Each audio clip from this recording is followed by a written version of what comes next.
ভাই এই গাড়িটা হইলে সেই হইতো, কারণ গাড়িটা হচ্ছে অনেক বড় আর দাম শুনলাম হচ্ছে 20,000-এর মতো। ভাই এটা যদি 20,000 দিয়ে কিনতে পারতাম, তারপরে এর উপরে হচ্ছে আর 10,000 টাকা খরচ করলে মানে নিজেদের ব্র্যান্ডিং করে পুরোটা মাখন গাড়ি হয়ে যেত। বাট ওই লোক হচ্ছে এলাকার না, এলাকার কেউ ওরা চিনে না, মাঝে মাঝেই আসে।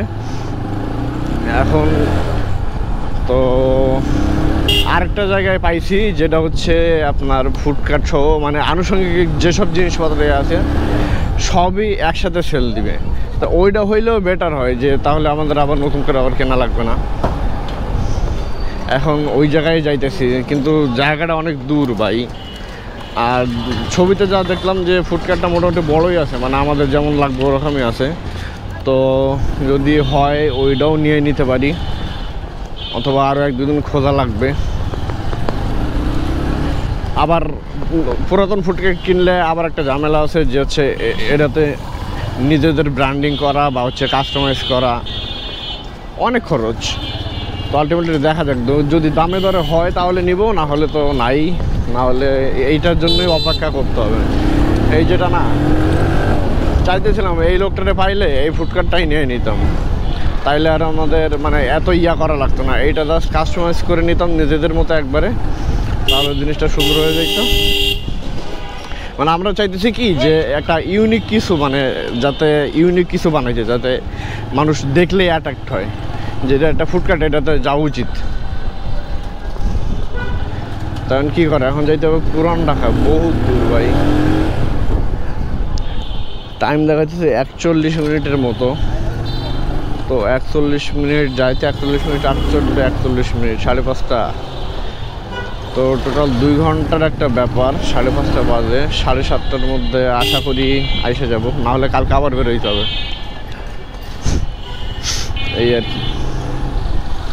তখন যা দেখি আসলে বিষয় কি, যদি হয়। আর আমার সাথে যে শেয়ারে ব্যবসা করে এর কথা আর কী কইতাম, হ্যাঁ বলে বাসাতে বেরোতে পারো না, আম্মু বেরোতে দেবো, কত ফাঁকি দিস ভাই, 2 জন মিলে বিজনেস করবো। তো তুমি যদি আমার সাথে নাই যাও, আমার একলা ডিসিশনে করবো, তাইলে আমি একলাই তো করতে পারতাম, তাই না? আমি চাইতেছি ভাই যে যত তাড়াতাড়ি সম্ভব আমি জিনিসটা দিয়ে দিই, যত তাড়াতাড়ি সম্ভব। আমি যদি ফুডকার্টটা পছন্দ হয় কালকেই নিয়ে নিব, কালকে নিয়েই, এখানে তো পারমিশন নেওয়া হয়, কালকে নিয়ে পারমিশন নিয়ে একবারে 2-4 দিনের মধ্যে সেট করে দিব, এই আর কি। তখন যাই ইসের দিকে, নাম কি বলে, আরে পুরান ঢাকা, লেটস গো টু পুরান ঢাকা। আর সাথে একটা রাইডও হয়ে যাবে, এই যে বিকালবেলা, মানে রোদও এমন নাই, ভালোই লাগবে। এই রিক্সার জন্য কি কইতাম দেখি,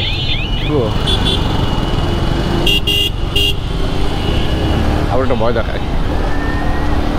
আপু হেলমেট পরেন, সামনে সাইলেন্ট। বিনোদন ভাই হুদা কথা, এখান থেকে জীবনেও পুলিশে ধরে না, তারপরেও আসলে হেলমেট পরা জরুরি। আবার একটু ভয় দিলাম ভাই। এনতে পুরান ঢাকা না যা, আমি তো হচ্ছে কি জানি বলে 60 ফিট যাইতে পারি, কারণ এখানে বহুত ফুডকার্ট আছে, সেল দেওয়ার লোক আছে, তো এইখানে বানায়ও। তো এটা হচ্ছে আমার বাসা থেকে কাছে। আর এখন যদি ওটা হচ্ছে কি জানি বলে সব কিছু ইনক্লুডেড, আমরা নতুন করে কিনবো, এটা তো সমস্যা না। একটা ফুডকার্ট যদি 30,000 টাকায় পাওয়া যায়, তাহলে বাদ বাকি 20,000 টাকার মধ্যে মনে করেন ইনোভেশন বা হচ্ছে জিনিসপত্র দিয়ে 60 বা 70,000 টাকার মধ্যে হয়ে যাবে। অঙ্ক আমি অনেক কাঁচা ভাই, এডিয়া কেন না।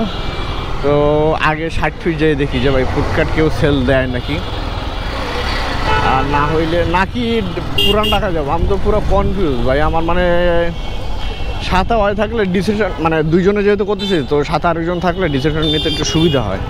আচ্ছা পুরান ঢাকায় যাই, এইখানে তো চাইলে যে কোনো টাইমে যাওয়া যাইতেছে। আর যেহেতু আজকে নিতেছি না, আর এই ফুডকার্টটা যদি হয় আল্লাহর মতে, এইটা অনেক বড় স্পেস ভাই, যেটা দেখলাম অনেক উঁচু, আর হচ্ছে স্পেসটা অনেক বড়, ইভেন দামও অনেক কম। তো আমার এটা ইনোভেশন করতে ধরুন 10,000 টাকার ইনোভেশন করলে এইটা একদম পুরো মাখন হয়ে যাবে। আর এর উপরে আমাদের নিজেদের ব্র্যান্ডিং আছে, তারপর হচ্ছে নিজেদের একটা কাস্টমাইজেশনের ব্যাপার আছে, লাইটিংয়ের ব্যাপার আছে। তো সব কিছু মিলে আসলে মানে অনেক কিছু ভেবে চিন্তে কাজ করতে হবে আসলে, ভাবিও করিও কাজ সোদায় ভাবিও না। যাই হোক, যাকে এখন মোটামুটি জ্যাম কম হচ্ছে, পুরান ঢাকা যাইতে পারবো। হয়তো পুরান ঢাকাতে আইসেও আমি হচ্ছে আগারগাঁও যাইতে পারবো, তো সমস্যা নেই। তো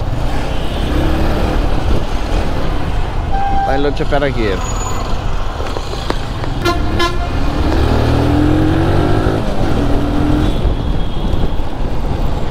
জীবনে একটু কষ্ট করি, কি করার আছে, কষ্ট করিলে মিলিবে কেষ্ট। কেষ্ট মিন্স টাকা, মানে আমার কাছে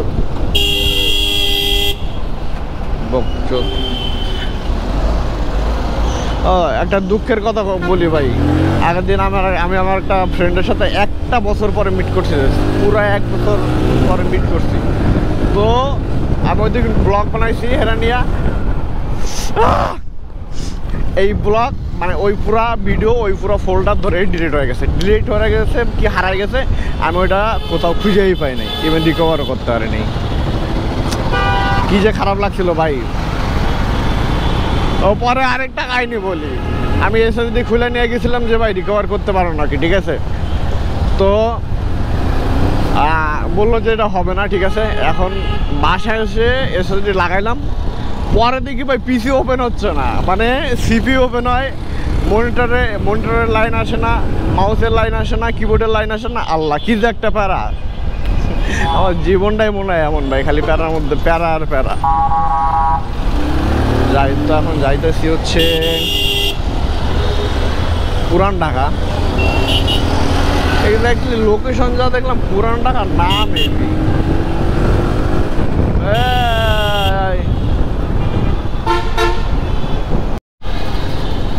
ও তো যাইতে যাইতে আপনার সাথে আরেকটা গল্প করি। জানেন তো আগে 4B ছিল আমার, বাইকটা বিক্রি করে দিছি। তো ওই বাইকটা বিক্রি করার সময় যে ভিডিও করছিলাম ওইগুলা, পরে এইটা যখন কিনলাম ওই ভিডিও ভাই সব শুদ্ধ ডিলিট হয়ে গেছে। তো এটা যে টেস্ট রাইড দিয়েছিলাম ওইটার তো ভিডিও আসলে দেওয়া হয় নাই। তো এখন একটু দেখা যাক গাড়িটা আসলে কেমন কি চলে। Let's ride. দাঁড়াও, এই রাস্তা তো ফাঁকা না, একটু ফাঁকা রাস্তা হলে ভালো হয়েছে ভাই। এই গাড়ির কথা সত্যি কথা বলতে আরটিআর, মানে এতদিন আরটিআরে আমি এত মূল্য দিতাম না, ঠিক আছে। কিন্তু এখন চালানোর পরে ভাই এটা যে টান, আমার কাছে 4B'র মতো টানি লাগে। লাইক গাড়িটা অনেক, গাড়িটার যে দামে কিনছি ভাই, এটা হচ্ছে আমি জিতছি ভাই। আমি জিতছি, কারণ গাড়ির কন্ডিশন পুরো ফ্রেশ, আর হচ্ছে গাড়ির টান টুনও সেই ভাই, একদম টানলে। আর আরেকটা কথা হচ্ছে এই যে, তো এইটা হচ্ছে মোটামুটি না, পুরো ফ্রেশ কন্ডিশনের এই গাড়ি। মানে আমার তো বাসা হচ্ছে মোহাম্মদপুর, আমার উত্তরা যাওয়া লাগে ডেইলি, ভার্সিটি থাকে। তো যাওয়ার জন্য তো আলটিমেটলি একটা গাড়ি লাগেই। তো আমার বাইকটা তো বেচছিলাম হচ্ছে যে বিজনেস দিব, এখন ওই যে তার জন্যই ফুড কোর্ট দেখতে যাচ্ছি। আমি কোন কথা থেকে কোন জায়গায় চলে আসি, আরে কাকা। তো আবুকে চেনা চেনা মনে হয়, যাই হোক।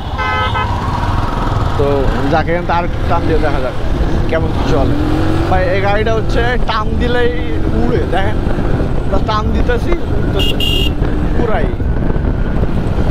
এখন আমার এমন কনফিডেন্স আসছে যে আমি 4B'র সাথে রেট দিতে পারবো এরকম। একটা জিনিস দেখাইলে ভাই অবাক হবা যে আল্লাহ, এই গাড়ির টপ স্পিড 160। দাঁড়াও আমি এটা তোমাদের দেখাইতেছি। গাড়িটা আলহামদুলিল্লাহ ভালোই, মানে কি বলা যায় এটারে, ভালোই ফ্রেশ কন্ডিশনার আছে, চালাই অনেক মজা, একবার করে স্মুথ। আমি গাড়িতে শুধু হচ্ছে মোবিলটা ড্রেন দিছি আর চালাইতেছি একটুকি। সামনে কে যাবো? আচ্ছা, গাড়ির ইয়াটা দেখাই, টপ স্পিড কাজ করে বা এই যে 160। এই 2B গাড়ির কি কয় এটারে, এই দেখো ভাই 160 হাই স্পিড। এই আরটিআর 2B'র টপ স্পিড বলে 160 ভাই, যেটা GSX এর টপ স্পিডের মতো। এটা কেমনি কী করছে জানি না, বাট এইটাই। আর মেন কথা হইলো যে গাড়িটা চালায় আসলেই মজা আছে, স্মুথ গাড়ি তো ভালোই লাগতেছে চালাইতে। যদিও আমার 4 ভিটারের অনেক মিস করতেছি, তারপরেও এখন তো কিছু করার নাই।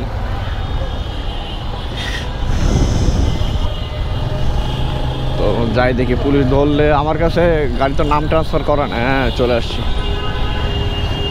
তো গাড়িটার যে কথা বলতেছিলাম, যে যখন কিনছিলাম তখন একটা টেস্ট রাইড দিয়েছিলাম, ওইটা তো আসলে ওইভাবে করা হয় নাই, মানে ভিডিও করছিলাম বাট সব ডিলিট হয়ে গেছিলো। এখন যে চালাইলাম ভাই, কেমন লাগলো, একবারে পুরো মাখন উড়ে, একবারে উড়ন্ত গাড়ি বলা যায়। এর নাম দিব হচ্ছে উড়ন্ত টুবি। এখন আছি বিজয় সৈনিক সিগনালে। আচ্ছা, ভিডিও এই পর্যন্ত, এইটুকু আপলোড করে দিব, শেষ, মানে গাড়ির টেস্ট রাইড শেষ।